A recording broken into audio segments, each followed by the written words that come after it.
আসসালামু আলাইকুম। আলহামদুলিল্লাহ, সবগুলো মুগরি বিক্রি করে দিলাম। বাজার অনেক খারাপ, তারপরও করার কিছু নাই। তারপরও সবগুলো মুগরি বিক্রি করে দিলাম।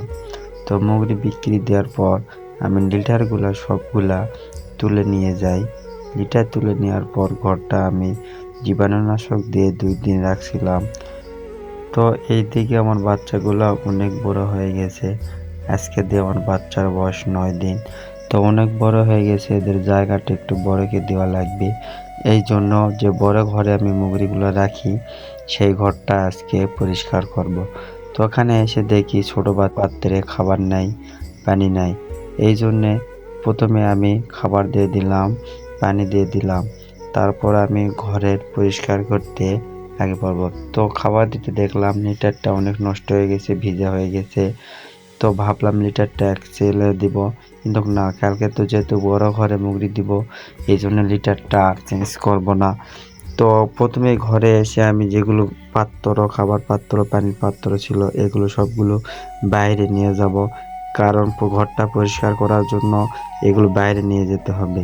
তো পাত্রগুলা বাইরে নিয়ে যায় ভালোভাবে জীবাণুনাশক দিয়ে স্প্রে করতে হবে, তারপর পানি দিয়ে ভালোভাবে ধুতে হবে যাতে কোনো অসুখ বিসুখ না হয়ে থাকে। তো সমস্ত পাত্রগুলো আমি এক এক করে বাইরে নিয়ে যাচ্ছি।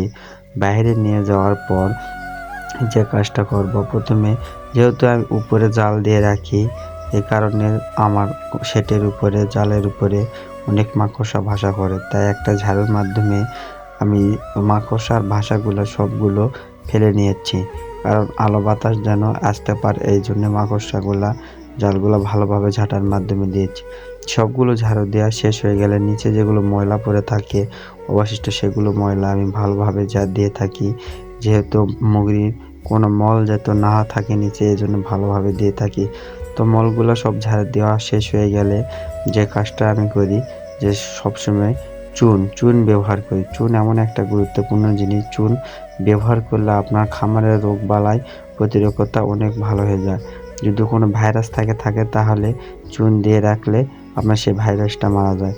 তো চুন দেওয়ার পর আমি আবার জীবাণুনাশক স্প্রে করে থাকি। জীবাণুনাশক স্প্রে করলেও কোনো জীবাণু থাকে না।